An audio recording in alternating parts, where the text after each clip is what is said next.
자, 뭐 식사들은 하셨어요?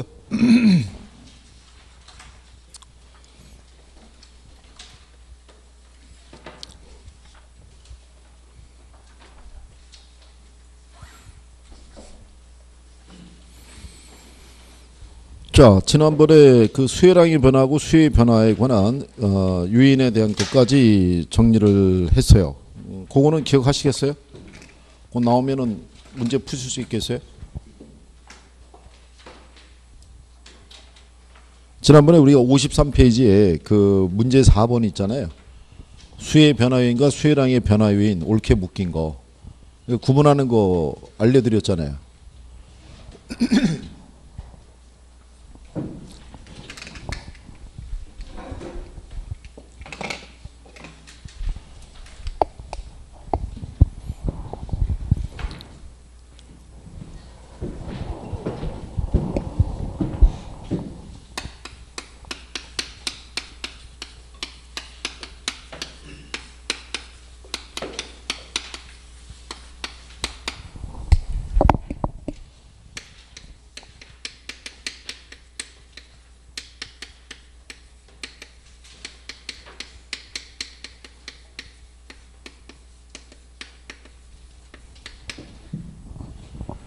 그러니까 수혜량의 변화를 가져다 주는 요인은 이거 하나밖에 없어요. 에? 이거 하나밖에. 그러면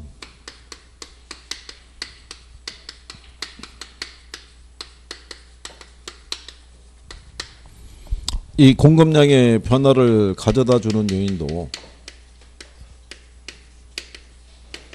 당해재와의 이 가격 변화 이게 하나밖에 없다고요. 여기 물어보는 게 두 가지밖에 없어요. 요인이 뭐냐. 이거 구별하는 거. 그러니까 여러분들이 거기 53페이지 4번 보시면 아파트에 대한 수혜의 변화 요인과 수혜량의 변화 요인이 옳게 묶인 걸 물어봤잖아요. 그러면 수혜량의 변화를 주는 요인은 당해재와의 가격밖에 없잖아요. 아파트니까 아파트 가격밖에 없다고요. 그러니까 답이 3번이 되겠죠. 그렇잖아요. 요인만 물어봤을 때. 그리고 뒤로 넘기셔서 57페이지에 문제 9번 보시면 주택 공급 변화 요인과 공급량 변화 요인이 옳게 묶인 걸 물어봤잖아요. 그러니까 요인을 물어보면 주택이잖아요. 그러니까 주택 가격 하나밖에 없다는 얘기죠. 요인만 물어보면. 무슨 말인지 아시겠나요? 그러니까 요인을 물어보면 그냥 당해재와의 뭐만 찾으면 돼요. 가격. 아파트 그러면 아파트 가격 찾으시면 되고 주택 그러면 주택 가격만 찾으시면 되는 거예요. 그 요인이 그 하나밖에 없으니까. 그 다음에 이제 물어보는 게 뭐냐면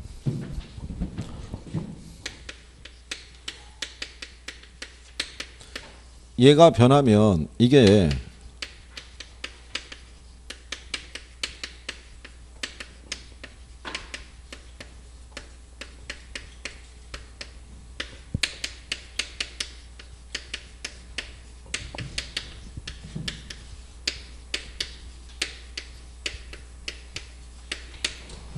요거밖에 없다고요.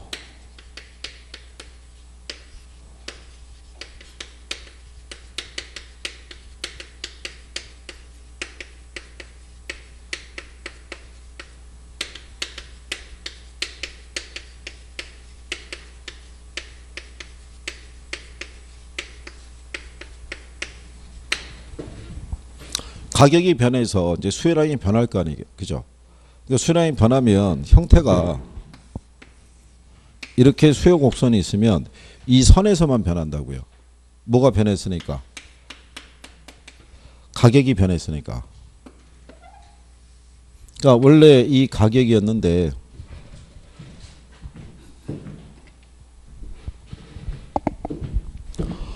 이렇게 가격이 상승하면요. 이렇게 가격이 하락하면은 이렇게 변한다고 가정하시면 여기 있는 이 점에서 그죠? 이 점과 이 점으로 이 동일한 선에서 변하잖아요. 그죠? 뭐가 변해서? 가격이 변해서 이렇게 표시가 될 거 아니에요. 만약에 곡선이 이동하면 어떻게 되는 거예요? 곡선이 이동했다는 얘기는 가격이 변한 게 아니란 얘기잖아요. 그렇죠. 곡선이 좌우로 이동했다는 얘기는 가격 말고 다른 애들이 변했다는 걸 표시하죠. 그럼 얘도 마찬가지잖아요. 공급곡선이 이렇게 돼 있으면 여기 이렇게 가격이 있을 때 가격이 변하면 이렇게 이 선에서 변화가 발생할 거 아니에요. 이렇게. 그렇죠. 그러면 얘들하고 한번 비교해 보세요.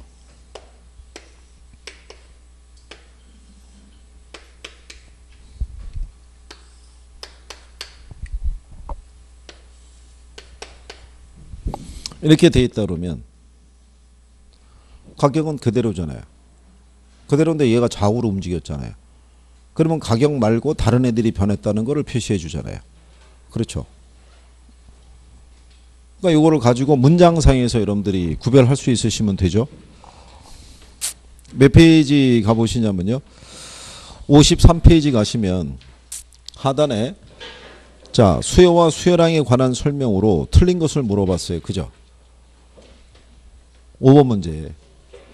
그럼 거기 5번 지문에 가면 수요 곡선의 이동으로 인해 수요량이 변하는 경우에 이를 부동산 수요량의 변화라고 한다 이렇게 돼 있잖아요. 53페이지요. 53페이지. 5번 지문에. 에? 그러면 수요 곡선의 이동으로도 뭐는 변해요? 얘는 변해요. 이 곡선에서의 이동으로도 뭐는 변해요? 수요량은 변하죠. 이렇게 변하는 거는 공급량의 변화. 그죠? 곡선이 이동해서 하는 건 그냥 수요의 변화.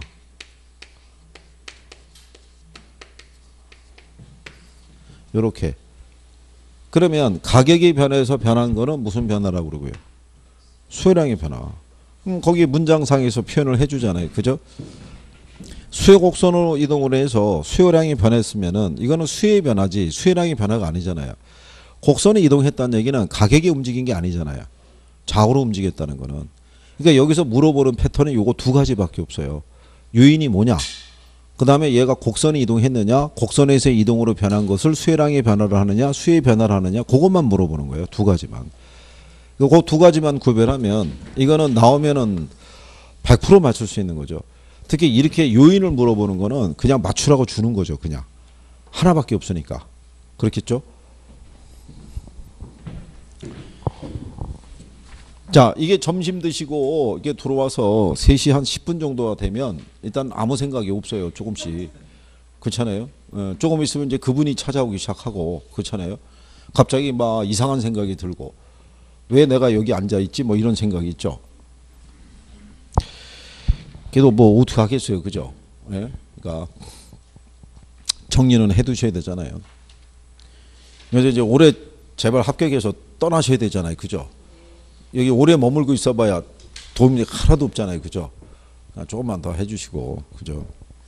자, 그 다음에 56페이지 가시면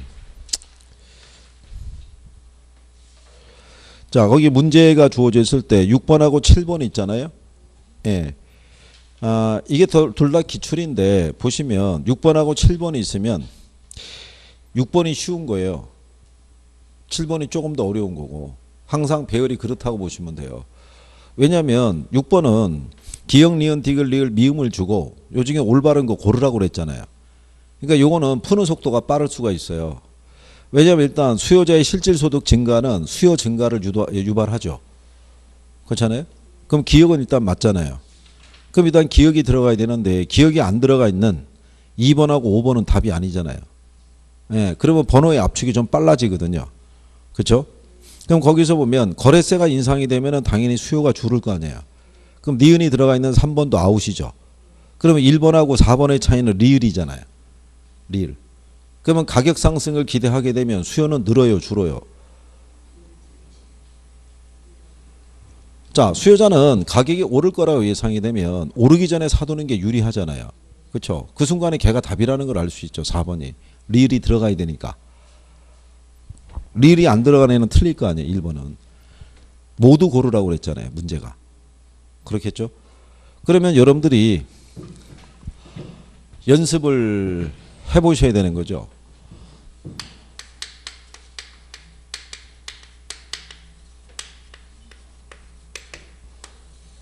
수요 변화 요인에 보면 그렇죠? 일반적인 거는 수요를 증가시키는 요인이 있고요. 수요를 감소시키는 요인이 있고 공급도 공급을 증가시키는 요인이 있고 감소시키는 요인이 있잖아요. 그죠? 근데 이 중에서 웬만한 거는 우리가 구별을 못하는 게 없어요. 그러니까 뭐만 구별하실 수 있으면 되냐면 수요 측면에서는 대체제 있죠. 그 다음에 보완제 있죠. 예, 얘네 둘을 구별할 수 있으면 돼요. 얘네 둘이 포인트라고 보시면 돼요. 요것만 구별하면 나머지는 다 쉽게 구별할 수 있어요. 그죠? 우리가 문장을 보고 판단하기 어려운 건 없으니까. 우리가 거기 7번 문제 보시면 수요 곡선을 좌측으로 이동시킬 수 있는 요인을 물어봤죠. 그러면 일단 실질 소득이 증가하면 수요가 어떻게 되겠어요? 증가하니까. 아파트 선호도가 감소하면 수요가 감소하죠. 그러면 걔는 일단 들어가겠죠. 그럼 건축 원자재 가격이 하락하면 수요는 어떻게 돼요? 자, 그러면 여기 보시면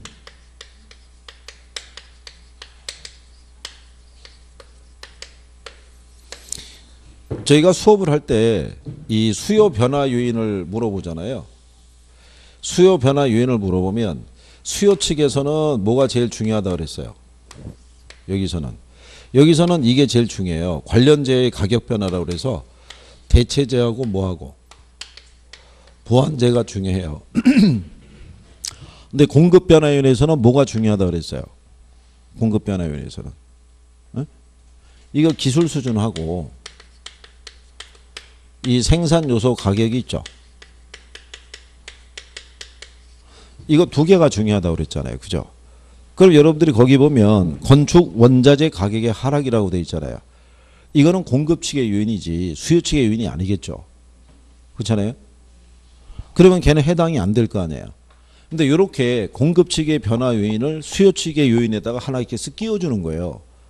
이게 착각하시라고. 그럼 걔는 배제시켜야 되고 사회적 인구가 감소하면 수요가 감소하겠죠. 아파트 대출 금리가 하락하면 수요가 늘어날 거 아니에요. 그럼 아파트 가격이 하락하면 어떻게 돼요?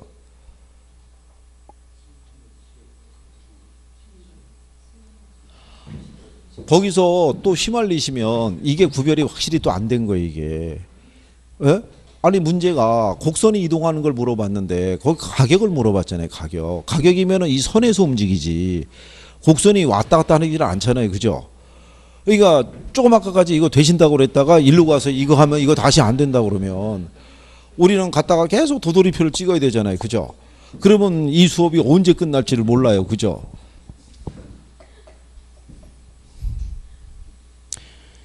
이라고 작년에 저기 세종인교에서 이거 6번에 끝내줬어요. 6번에 이거. 왜냐하면 진도를 나가는 것도 좋은데 자꾸 그러면은 이게 의미가 없잖아요. 의미가. 뭔가 그래도 이번에 해서 개선이 돼서 이런 패턴의 유형이 나오면 반드시 그거는 맞추는 게 이게 나와줘야지만 성적도 올라가고 기분도 좋으실 거 아니에요. 그렇잖아요. 힘들게 오후 수업에 피곤한데 남아서 공부했는데 점수에 개선이 없으면 얼마나 허무하겠어요. 그죠? 그렇잖아요. 그러니까 자꾸 이제 그런 거를 자꾸 읽고 우리가 판단할 수 있는 것들이 조금만 이제 빨라지시면 돼요. 그것만. 그러니까 이제 이런 것들이 유인 지문으로 나온다는 거는 이제 확인하시겠죠. 이렇게 됐을 때. 그럴 때 이제 여기서 포인트로 주는 게 뭐냐면 거기 보면 대체주택 가격의 하락이라고 돼 있잖아요. 그렇죠? 대체주택 가격이 하락하면 아파트의 수요는 늘어요, 줄어요?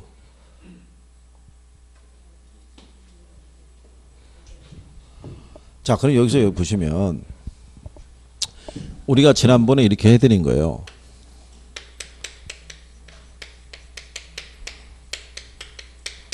아파트 수요량에 영향을 줄 수 있는 애들이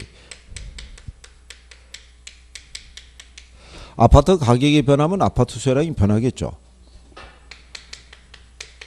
소득이 변하면 아파트 수요량이 변하겠죠. 빌라 가격이 변하면 아파트 수요량이 변하겠죠. 그렇잖아요. 그럼 한번 생각해 보세요. 빌라 가격이 상승했대요. 그러면 아파트 수요량은 어떻게 되겠어요? 늘어날 거 아니에요. 근데 빌라 가격이 하락하면 아파트 수요량은요? 줄어들 거 아니에요. 이게 지금 그 얘기잖아요. 아파트하고 대체주택의 가격이 하락했다는 거잖아요. 대신 소비할 수 있는. 그러면 당연히 아파트의 수요량은 어떻게 돼요? 줄어들 거 아니에요. 그러니까 여기서 이제 출제자들이 함정을 파놓은 게 아파트 가격의 하락하고요. 건축 원자재 가격의 하락 있죠. 그거하고 이제 대체주택의 가격의 하락. 요게 이제 가장 보편적으로 이제 유인하는 지문들이에요. 근데 그거 구별할 수 있으시면 돼요. 그렇게. 그래서 요것만 이제 인식할 수 있으면. 그죠? 그러면 대체재 보완재 관계는 우리가 구별할 수 있는 거예요. 이거를. 이런 식의 표현으로 하면, 이렇게 하면 이해하시겠나요? 그 문제가 물어본 게 아파트하고 대체 관계에 있는 주택 가격이 하락했으면 아파트의 소비가 줄을 거 아니에요. 그렇죠? 예, 그 변화만 조금 이해할 수 있으시면 돼요. 제가 분명히 그때 말씀드린 게 중간에 가다가 테스트 한번 할 수 있다고 하지 않았나요?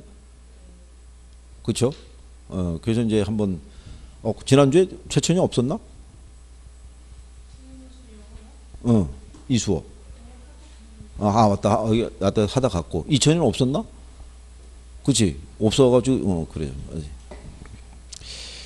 시험 보기로 해서, 이천여. 무슨 말이지? 문제가 준비가 돼 있어요. 진도가 나가면 한번 해보는 거예요. 그죠? 지금 많이 참고 있는 거예요. 물어봐야 되는데, 참고 있는 거예요. 참고. 이건 지금 패턴이 이렇게 돼 있어서, 이거 지금 좀 애매하지만, 어쨌든 간에 다 물어봐야 돼, 이거.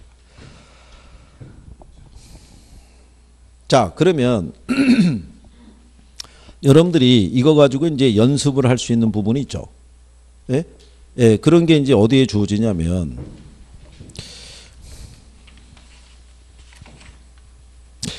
53페이지 가보시면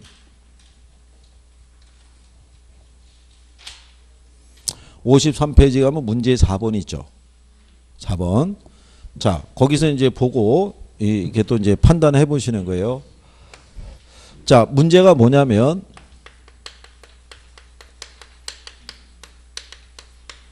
아파트 수요 곡선을 자, 좌측으로 이동할 때 자, 거기 보시면 자, 박스가 있다고 이렇게 보시고요.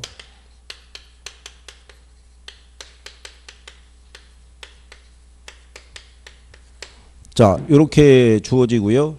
그 다음에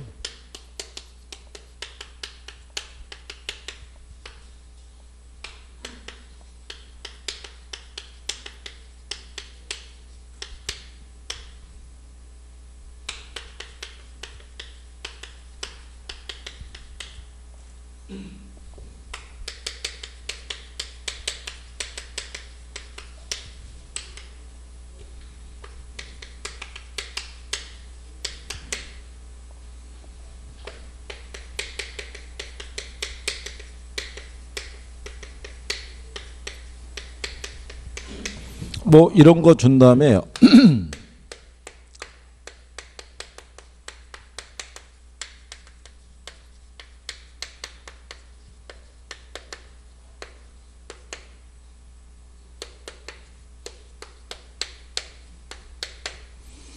자, 아파트 수요 곡선을 좌측으로 이동하는 요인을 고르라는 거예요. 조건 중에 단 아파트하고 단독주택은 대체재라고 가정하는 거예요. 그죠?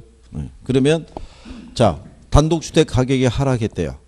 그럼 아파트 수요 곡선은 어느 쪽으로 가요? 이게 보고 대답이 탁탁탁 나와줘야 돼요. 에? 네. 어떻게 돼요? 아파트 수요는 어느 쪽으로 가요? 우측으로 가요? 좌측으로 가요? 이게 좌측으로 가야겠죠. 지금 우리가 지금 한 거잖아요. 아파트와 대체주택 가격이 하락하니까 아파트 수요가 어떻게 돼요? 감소했잖아요. 근데 여기다 지금 명칭을 해줬잖아요. 아파트와 단독주택이 무슨 재라고? 대체재라고 아예 해줬잖아요. 그러니까는 단독주택 가격이 하락하면 얘 소비는 늘지만 얘 소비는 줄어들 거 아니에요. 그러니까 여기다 이렇게 넣은 거나 똑같죠. 빌라 가격이 아니라 무슨 주택 가격이? 단독주택 가격이 뭐 했다는 거예요? 하락. 그럼 아파트 수요는 어떻게 돼요? 줄어들 거 아니에요. 그렇게 표현한 거죠. 가구수가 감소하면 수요는 감소할 거야. 택지 공급이 증가하면 이건 공급이 늘어나는 요인이니까 해당이 안 될 거고, 이자율이 하락하면 수요는 늘어날 거니까 안 될 거고, 소득순이 증가하면 늘어나니까 안 될 거 아니에요. 인구가 증가하면 늘어나니까 안 될 거 아니에요. 아파트 건축비가 하락하면 이건 공급이 늘어난 요인이니까 안 될 거 아니에요. 그러니까 이렇게 보면서 바로바로 판단할 수 있어야지만. 그렇죠? 그래서 1분 안에 빨리 풀고 답을 찾을 수가 있죠. 무슨 말인지 아시겠나요? 그런 연습이 조금 잘 되게 계시면 돼요. 근데 그 안에서 지금 해보셨지만 답으로 유도할 수 있는 거는 수요 측면에서는 대체재 보완제를 집어넣는 거나 가격을 집어넣고 곡선이 이동하는 거를 유도하거나 아니면 공급을 넣어놓고 이게 수요 측의 요인인 것처럼 유도하거나 요 중에 하나란 말이죠. 그것만 잘 선별할 수 있으시면 되죠. 그러면 이제 보면서 이제 여러분들이 빨리빨리 판단할 수 있으시죠. 그렇잖아요. 훈련이 되면. 틀림없이 이거 테스트할 때 문제로 나올 것 같지 않나요? 그렇죠. 당연히 나오겠죠. 박스에서 한 10개 집어넣고 그중에 맞는 거 몇 개냐고 물어보겠죠. 그런 것만 이제 조금 인식하시면은 이렇게 이제 움직이는 것들을 우리가 이제 확인할 수가 있죠. 그렇죠. 그래서 그런 내용 정도 정리하시면 되고요. 그 다음에 묶어서 이제 우리가 정리할 때 거기 그 8번 문제 같은 경우는 그냥 간단하게 준 거죠. 8번은. 다만 이제 표현상에서 이렇게 이제 쓸 수도 있다는 거죠. 지역지구제와 같은 부동산 정책을 통해서 공급을 조절할 수 있다 이렇게 해놨죠. 그렇죠? 그럼 여러분들이 보시다시피 그린벨트로 묶었던 지역을 풀어줄 수 있죠. 해제. 그럼 공급을 늘리는 효과를 가져올 수 있잖아요. 예. 근데 이게 원래 택지였는데 또 그린벨트로 묶어버리면 반대 효과가 나타날 수가 있죠. 그러니까 지역지구제를 통해서는 공급을 이렇게 조절할 수 있다 이렇게 생각하시면 되겠고 예상 인플레보다 실제 인플레이션이 높으면 실질적인 임대 수입이 줄어들겠죠. 돈의 가치가 떨어지니까. 그 다음에 잘 쓰는 표현 중에 하나가 노동자 임금이나 시멘트 가격 같은 생산 요소 가격이 있죠. 예, 생산 요소 가격이 하락하면 공급이 늘리는 효과가 되겠죠. 그리고 토지 가격의 상승은 주택 공급을 감소시키는 요인이 되겠죠. 택지 취득비용이 비싸지니까 공급이 줄어들겠죠. 뭐 가볍게 이제 기준금리가 하락하면 이자 비용이 감소시키니까 공급자의 수익이 늘어나는 요인이잖아요. 근데 감소한다 그랬으니까 틀렸을 거 아니겠어요? 답은 그냥 확실하게 준 거죠. 그렇죠? 이런 정도의 난이도라 그러면 푸실 수 있어야겠죠. 그렇죠? 근데 혹시 꼭 똑같지는 않은데요. 지문이 만약에 이게 두 줄씩 들어가 있는 애들이 한 3개 이상이 되면 1번부터 푸는 것보다는 5번부터 푸는 게 나을 수도 있어요. 5번을 풀어보고 5번하고 4번까지 풀어보고 1번으로 넘어가는 건 방법이죠. 왜냐하면 출제자들이 답은 간단하게 주는데 읽으면서 내려올 때 시간을 뺏기 위해서 지문을 위에서 길게 주고 밑에는 간결하게 줄 때가 있어요. 그게. 근데 그것도 어떻게 보면 시험 운인 거죠. 시험장에서는 아무런 생각이 안 나요. 무슨 해야 돼? 예, 끝나면 생각이 나요. 운동장 걸어 나오면서 맞아. 그때 그렇게 하라고 그랬는데 이미 근데 답지 다 냈잖아요. 그러니까 평상시에 뭐가 많이 돼 있어야 돼요. 훈련이 많이 돼 있어야 돼요. 많이 풀어보시고. 그죠? 그래서 나중에 아까 제가 얘기한 것처럼 이게 감각적으로 이게 답이 갈 수 있게끔. 실전에 가서 이제 해보시면은 시간이 많이 부족하다는 걸 빡빡하다는 걸 느끼실 거예요. 이게 뭐 몇 번씩 읽는다는 거는 있을 수가 없는 거예요. 그죠? 자, 그 다음에 60페이지 한번 가보시게 되면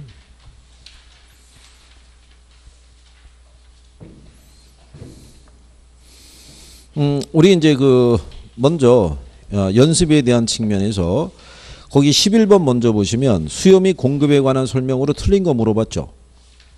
11번 60페이지 찾으셨나요? 예.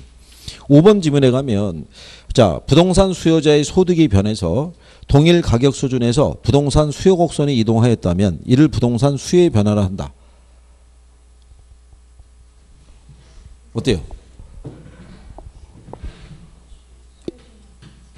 여기 칠판이잖아요. 칠판. 동일한 임대료 수준에서 뭐가 이동했다는 거예요. 소득이 변해서 얘가 이동한 거잖아요. 그렇죠? 그러니까 이쪽으로 갔다는 얘기는 소득이 뭐 했다는 거야.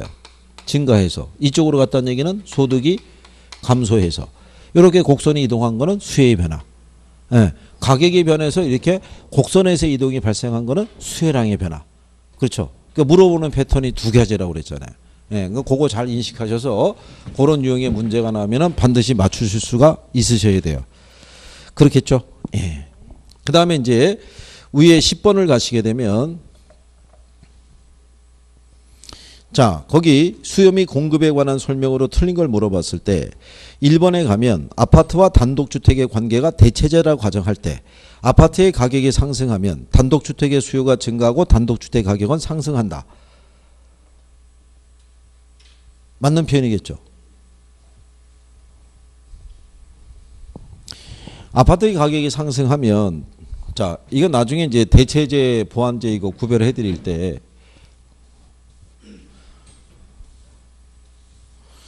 자, 거기 보면은 아파트가 있고요. 그 다음에 무슨 주택이 따르냐면 단독주택이 있잖아요. 그렇죠? 그러면 얘 가격이 변해도 얘 가격과 수요량에 영향을 줄 것이고요. 둘이 무슨 관계니까? 대체제니까. 얘 가격이 변하더라도 아파트의 가격과 수요량에 영향을 줄 거 아니에요. 그렇죠? 근데 지금 아파트 가격이 어떻게 했다는 거예요? 얘가 상승했잖아요. 그러면 상대적으로 얘가 가격이 하락한 효과가 나타나죠. 얘 가격이 상승하면 얘 수요량이 어떻게 돼요? 요게 대체제예요. 네? 여러분들이 교차 탄력성 배운 거 기억하시나요? 네, 교차 탄력성을 보면요. 이렇게 돼 있어요. X의 가격 변화에 대한 Y의 뭐? 수요량 변화를 표시해요. 그러니까 X하고 Y니까 같은 건 아니겠죠. 효용만 같다는 얘기지. 그러면 여기 똑같이 이렇게 될 거 아니에요. 아파트 가격이 뭐 할 때? 상승할 때. 단독주택에 대한 뭐가? 수요량이 이렇게 늘었다 그러면 얘네 무슨 관계라고 했어요? 대체제잖아요. 대체제. 그렇죠? 그러니까는 얘 가격이 상승할 때 얘 수요량이 있죠. 한 재화의 가격이 상승할 때 한 재화의 수요량이 늘어나면 얘네들 무슨 재화? 대체제죠. 얘가 가격이 상승하면 얘 수요량은 어떻게 돼요? 감소하는데 대신 소비하니까 얘 수요량이 늘어나니까 얘 가격이 어떻게 돼요? 상승하죠. 그래서 대체제는 가격의 움직임이 같아요. 근데 양의 움직임은 틀리죠. 대신 소비하니까. 무슨 말 이해하시겠나요? 요거? 그러면 이거 한번 풀어는 보고 오신 거죠?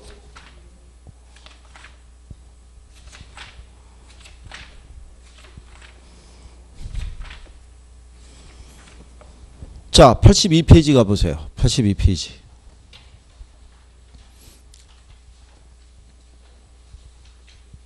자, 82페이지 가면은 문제 30번 있죠. 30번. A부동산 가격이 상승할 때 B부동산 수요는 증가하고요. C부동산 수요는 감소했다고 돼 있죠. 이때 A와 B, A와 C의 관계를 물어봤잖아요. 그렇죠? 그러면 A부동산 가격이 뭐 할 때?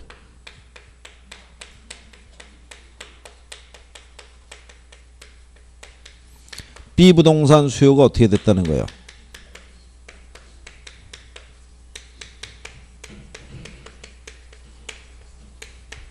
이러면 얘네는 무슨 제약이 있어요? 대체제죠. 그거 얘기하는 거예요. 그대로. 이렇게. 대신에 C부동산 수요는 뭐 했대요? 얘는 감소했다고 되어 있죠. 그러면 여러분들이 지난번에 대체제, 보완제 배웠을 때 보완제는 양의 움직임이 같다고 그랬죠. 둘이 같이 써야 되니까. 그러면은 아파트의 가격이 상승하면 아파트 수요량이 어떻게 돼요? 줄을 거 아니에요. 그러면 얘하고 보완 관계 있는 애도 수요도 같이 줄어야 되는 거죠. 그러니까 양의 움직임에 소비의 움직임이 같이 가면은 보완제야. 우리가 바늘과 실의 관계 얘기한 거 기억하시나요? 네. 바늘 가격이 상승하면 바늘 수요가 줄 거 아니에요. 그럼 실의 수요는 같이 줄을 거 아니니까 소비의 움직임이 같이 가면 보완제라고요. 반대로 움직이면 무슨 제와? 대체제, 대체제. 대신 소비하니까. 그러니까 대체제는 소비의 크기가 틀리죠. 그럴 거 아니겠어요?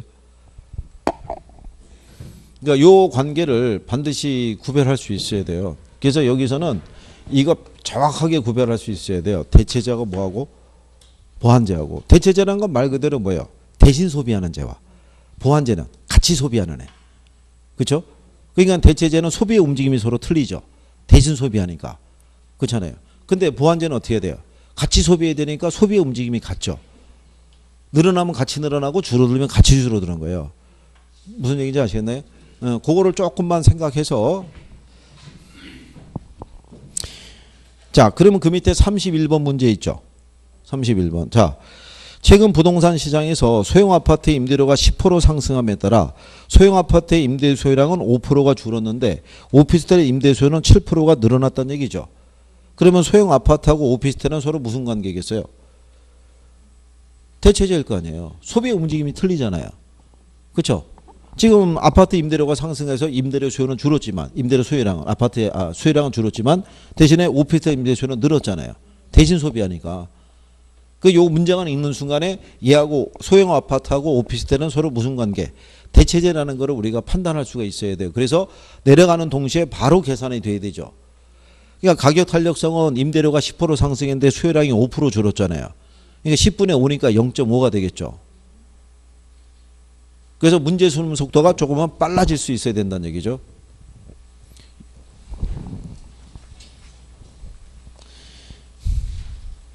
자꾸 하시면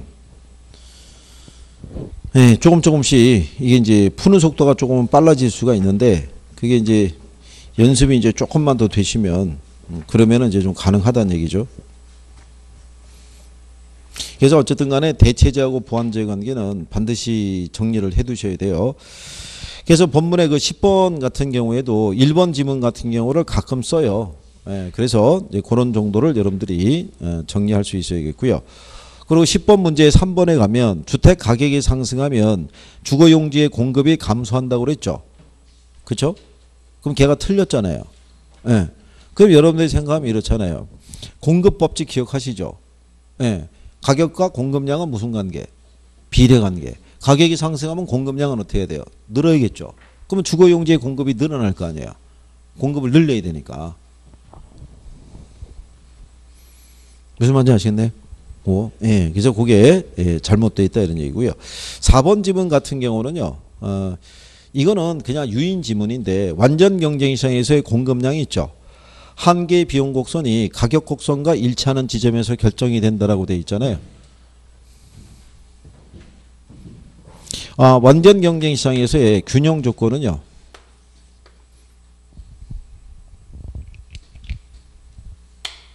이게 시장 가격이고요. 이렇게 돼 있을 때 이 점에서 최적의 생산이 결정이 돼요. 그러니까 이게 가격 곡선이잖아요. 그죠? 이거하고 뭐하고 거기 보시게 되면 한계 비용 곡선이라고 돼 있죠. 이게 한계 비용 곡선을 가르쳐요.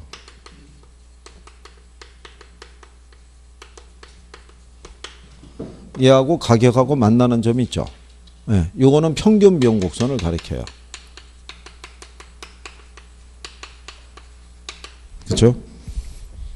자, 우리가 생산을 하게 되면요. 한 단위 더 추가로 생산할 때마다 뭐는 증가하겠어요? 생산비가 늘어날 거 아니에요. 늘어나는 생산비와 시장 가격하고요. 그 다음에 생산을 하면 할수록 단위당 생산 원가는 어떻게 돼요? 줄어들 거 아니에요. 이게 같아지는 점에서 최적의 생산이 결정이 돼요. 그래서 가끔 이 한계 비용 곡선 또는 평균 비용 곡선에서 한번 물어볼 때가 있어요. 물어볼 때가. 그래서 이제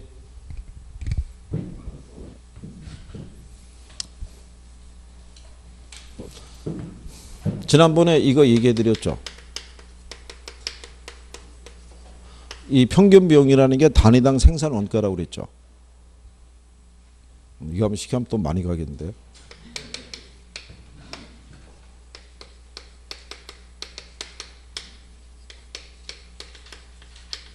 총 생산비를 총 생산량으로 나눈 거기 때문에요. 생산량을 늘릴수록 이 비용이 줄어들어요. 제품 하나 생산할 때 이게 10,000원인데 하나를 생산하면 단위당 생산 원가가 10,000원일 거 아니에요.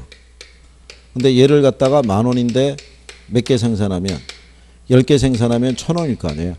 그죠? 그 생산량을 늘리면 늘수록 평균 비용이 어떻게 돼요? 줄어들겠죠. 그러니까 조금 아까 우리가 그림에서 얘기했을 때 여기 시장 가격이 있고 이렇게 주어졌을 때 여기 이렇게 가는 이 곡선이 우리가 평균 비용 곡선이라고 그랬잖아요. 그러니까는 생산량을 늘리면 늘릴수록 어떻게 돼요? 단위당 생산 원가가 어떻게 돼요? 점점 줄어든다는 얘기죠. 무슨 말인지 아시겠나요? 그러면 여기는 얘는 우리가 한계 비용 곡선이라고 그래요. 마지널 코스트 커브라고 그래서. 그럼 얘는 한 단위 더 추가로 생산할 때마다 생산비는 어떻게 돼요? 늘어날 거 아니에요. 그게 어디랑 같아지는 지점에서 시장 가격과 같아지는 지점에서 최적의 생산이 된다는 거예요. 그럼 혹시 여기까지 온 김에 만약에 들어서 여기 있는 평균 비용 곡선 있죠. 평균 비용 곡선이 시장 가격 곡선보다 아래 위치해요. 이렇게. 그러면 생산자는 이익이에요, 손해예요? 이게 시장 여기 있는 가격 곡선보다 평균 비용 곡선이 밑에 있잖아요. 그럼 어떻게 되겠어요? 이익이에요, 손해예요? 에? 이익이죠, 이익.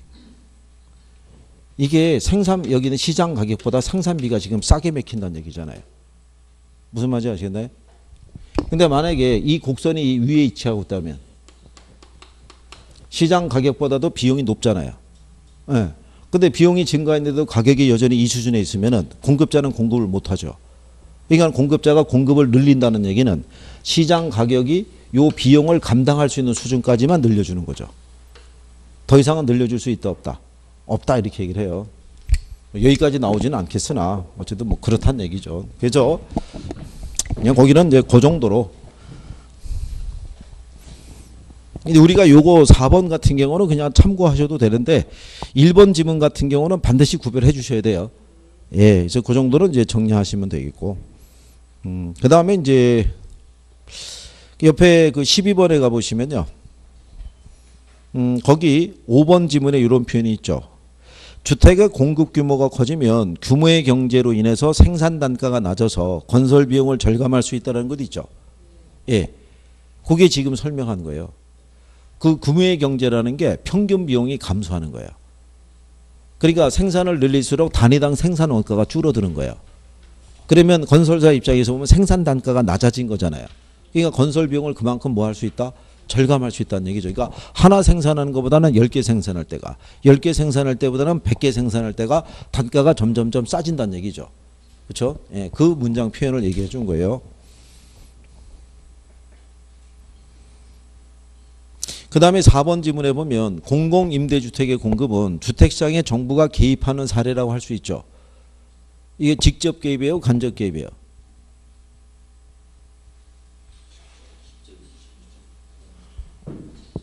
그렇죠. 우리가 정책할 때 공을 해줬잖아요. 공 들어가면 무슨 개입이다? 직접 개입이다. 그거 해드렸잖아요. 그죠? 그러니까 이게 지문이라는 게요. 딱 이게 정형화돼 있어서 이렇게 쓰는 게 아니라 이쪽 저쪽에서 갖다가 집어넣어도 다 지문이 완성이 돼요. 그러니까 이게 단락을 지금이야 여러분들이 완성이 안 돼 있으니까 선생님이 단락을 끊어가면서 설명해 드리지만 조금 지나면 이게 다 연결돼 있다는 거를 얘기를 해요. 그러니까 5월달 되면 앞에서 뒤에 거 얘기하고 뒤에서 앞에 거 중간 거 얘기하고 막 이렇게 돌아가는 거예요. 그러면 이게 다 하나의 논리라고 생각하시면 되죠. 이제 그걸 이해할 때까지가 시간이 좀 걸리는 거죠. 그게 이제 딱 연결이 탁 되는 순간에는 내용이 쉬워져요. 근데 연결이 안 돼 있을 때 공부하시는 과정에서 한 빠르면은 이맘때 늦으면은 5월달 되면은 이게 얽혀요. 이게 어디선가 보기 본 것 같은데 구별이 안 돼요. 그래서 얘가 이거 아냐? 그러면 B라는 거예요. 그래? 그럼 B 아냐? 그럼 또 C라는 거예요. 그럼 C 아냐? 그럼 또 D가 있다는 거예요. 그럼 나중에 알고 봤더니 A, B, C, D가 다 일렬로 정렬이 돼 있는 애들이에요. 그걸 순서만 바꿔갖고 B, C, A, D 뭐 이런 식으로 바꿔주니까 이게 틀 이상해 보이는 거지. 똑같은 거예요.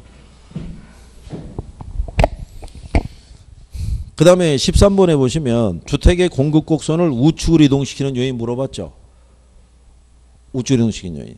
그러면 얘를 우측으로 이동시키는 요인을 물어본다는 얘기는 좌측으로 이동시키는 요인도 또 물어본다는 얘기잖아요. 그죠?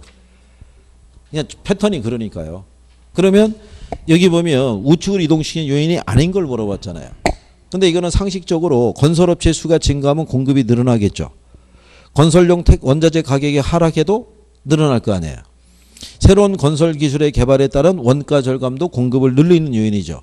또 주택 건설용 토지 가격이 하락하는 것도 늘리는 요인이잖아요. 근데 주택담보대출 이자율이 있죠. 이건 대부분 수요층 요인으로 분류해줘요. 주담대 이자율에 대해서는.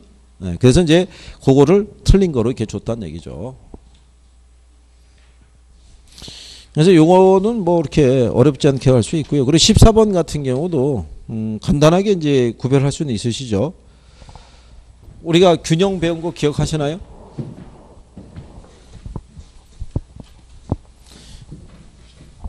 근데 왜 저희가 이 앞에서 경제 원리 필요로 하냐면 균형에 대한 논리가 뒤에서 나오잖아요. 자원 배분이 왜곡이 됐다 뭐 이런 표현만 나와. 사회적 후생 손실이 감소된다 뭐 이런 표현을 쓰잖아요. 그게 이제 왜냐하면 앞에서 균형을 할 때 이제 배우신 거거든요.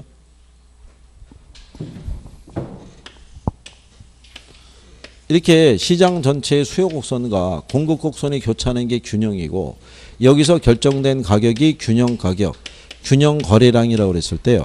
균형 가격 하에서는 수요량하고 공급량이 어떻게 돼요? 같아지죠. 그러면 남거나 모자름이 없잖아요. 그렇잖아요. 그렇기 때문에 이 상태가 자원 배분이 효율적으로 이루어진 상태라고 얘기하죠. 또 이 가격 하에서는 수요자나 공급자나 다 만족해야 하네요. 만족한다고 그랬잖아요. 그래서 여러분들이 배우신 게 만약에 이 시장 가격이 1,000원이라고 그랬을 때 생산자는 여기 있는 100개를 생산하기 위해서는 최소한 받아야 될 보수가 있다고 그랬죠. 그게 뭐라고 그랬어요? 그게 최소한 받아야 될 보수. 그게 전용 수입, 전용 수입. 그래서 이 사람들은 이 800원만 받아도 생산비가 충당이 되니까 이거를 생산할 수 있다라고 얘기를 했었죠. 근데 시장 가격이 여기서 결정이 되면 공급자는 이 면적만큼 이윤을 얻고 있다고 생각하겠죠. 네, 이걸 뭐라고 그랬어요?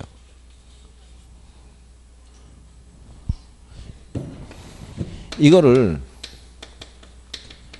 생산자 잉여이자 이걸 경제지대라고 해드렸죠.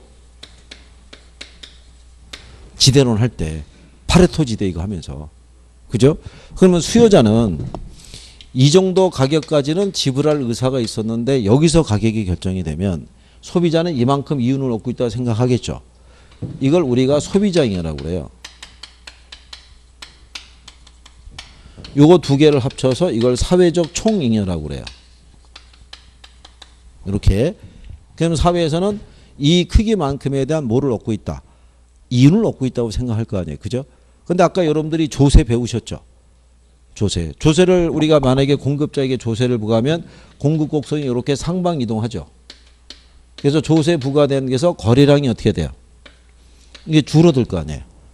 줄어들게 됨에 따라서 자 소비자가 종전보다 지불하고자 하는 가격은 높아진 거죠. 그러면 소비자 잉여가 줄죠. 그렇잖아요. 그리고 또 공급자의 실제 수익은 어떻게 돼요? 요거 받고 팔아서 세금 내야 되잖아요. 그러면 공급자가 받는 수입도 어떻게 돼요? 줄어들잖아요. 그러면서 거래량이 줄어듦에 따라 요만큼의 뭐가 발생한다? 사회적 후생 손실이 발생한다고 얘기하는 거죠. 정부의 개입 이전에는 이 면적 크기만큼의 이윤이 있었는데 조세가 부과됨에 따라서 거래량이 어떻게 돼요?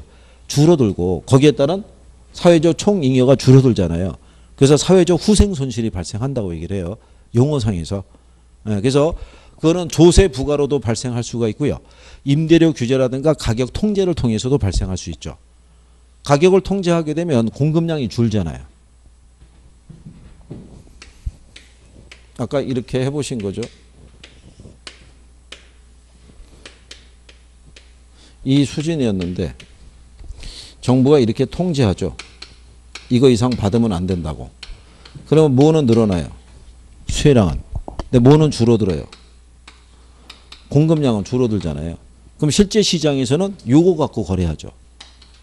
수요는 늘어도 공급된 게 이거밖에 없으니까. 그럼 원래보다는 거래될 수 있는 양이 어떻게 돼요?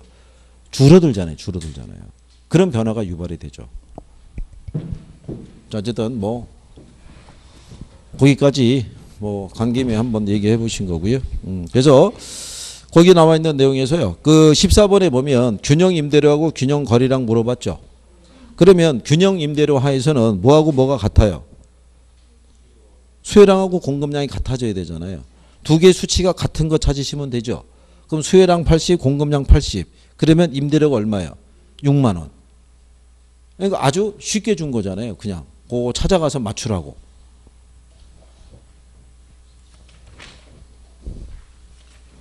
그러니까 이 표현이 안 나오죠. 다시. 그렇잖아요. 이게 역대로 보면 마음이 따뜻해지는 문제 랭킹 10위 안에 들어갔는데 이제는 더는 안 나온다는 얘기죠. 자, 그러면 이제 뒤로 넘어가셔서 우리가 이제 15번서부터 균형에 대해서 이제 본격적으로 알아보시는데, 자, 지난번에 우리가 균형을 들어갈 때 꼭 기억하실 거는 균형 상태에서 초과 수요 상태가 발생하잖아요. 초과 수요가 발생하면 임대료나 가격은 어떻게 된다 그랬어요? 상승하고. 초과 공급이 발생하면 가격이나 임대료는 어떻게 돼요? 예?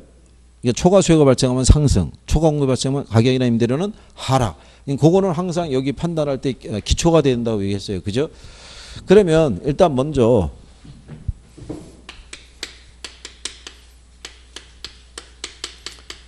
균형 가격과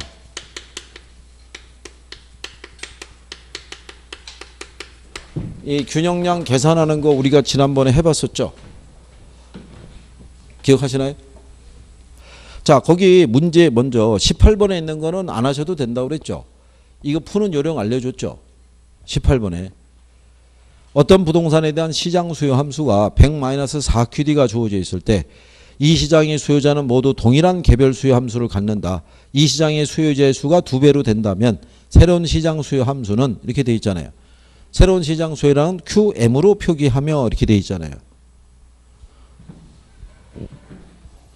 이건 시험에 나올 일이 없어요. 이렇게 됐을 때 얘가 몇 배로 늘어났다는 거예요? 2배. 그럼 어떻게 하면 된다 그랬어요? 이거 나누기 2 하면 된다 그랬잖아요. 그럼 4를 2로 나누면 2QM, 새로운 시장 수요는. 그죠? 예, 그러니까 얘는 여러분들이 아마 10번 모의고사 보면 한 번 나올까 말까 그럴 거예요. 그 이후로는 출제를 안 하고 있으니까. 그래도 그때 당시 이거 출제했을 때 이걸 바가지로 먹었다는 거죠. 니들이 와서 풀어봐라 또 이렇게 된 거죠. 그걸 나누는 걸 우리가 어떻게 알겠냐 뭐 이렇게 한 거죠. 어쨌든 그 이후로는 안 나와요. 자, 대신에 19번에 가시면 자, A지역 오피스텔 시장 공급량이 3P고요. A지역 오피스텔 시장 수요함수가 1200-P에서 1600-P로 변화했다. A지역 오피스텔 시장의 균형 가격의 변화를 물어봤죠. 그 이거 우리가 푸는 요령 알려줬죠. 시장 수요 함수는 보시면 1200-P고요. 공급에 대한 거는 몇 P? 3P 이렇게 주어져 있잖아요. 그럼 어떻게 하면 된다 그랬어요? 어떻게? 우리 여기 이렇게 가격 들어가 있는 애, 부호 들어가 있는 애 있죠? 얘들은 어떻게 하면 된다 그랬어요? 얘들은 더하면 돼요. 여기 상수 숫자 나오면 걔는 빼면 되고. 그러니까 여기는 그냥 여기 또 하나의 상수가 없잖아요. 그러니까 얘는 그냥 1200이 몇 P? 4P죠. 이거 더하면 되니까. 그렇잖아요. 그러면 P가 4를 나누라는 얘기잖아요. 그럼 얘가 얼마겠어요? 300이잖아요. 근데 1200-P가 얼마로 바뀌었다는 거예요? 1600-P. 그럼 1600-P가 몇 P라는 거예요? 3P. 그러면 더하면 몇 P? 4P가 얼마? 그러면 4를 나누라는 얘기잖아요. 그럼 P는 얼마? 그러면 가격은 100. 그럼 4비 4번에 100 상승 이렇게 되겠죠. 그죠? 300에서 400으로 늘었으니까. 그러니까 이거는 그냥 암산으로 할 수 있는 수준이겠죠. 식을 정리할 필요가 없겠죠. 원칙적으로는 요 등호가 있으면 등호를 넘어가면은 뭐가 바뀌는 거예요? 부호가 바뀌죠. 얘가 마이너스 P니까 넘어가니까 플러스로 바뀌는 거죠. 무슨 말인지 아시겠나요? 그러니까는 3P 플러스 P니까 4P가 나온다는 얘기죠. 그러니까 그렇게. 그러면 69페이지 가보세요.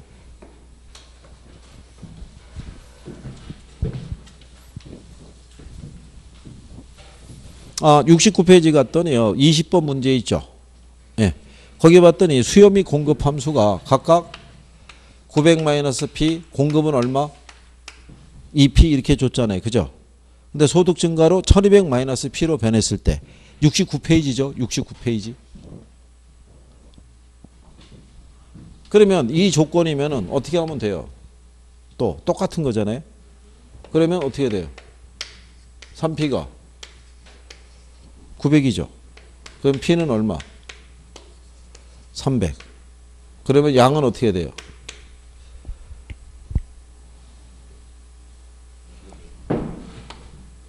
그럼 600 나오겠죠. 600. 여기 요 P가 300이라고 구했잖아요. 여기다 300을 대입하면 되죠. 그럼 900에다 300을 빼면 600이잖아요. 2 곱하기 300은 600이잖아요. 그죠? 그런데 900 마이너스 P에서 얼마로 바뀌었다는 거예요? 1200 마이너스 P. 그럼 1200 마이너스 P가 이 P와 같다는 얘기잖아요. 균형 가격 하에서는 수혜량과 공급량이 같잖아요.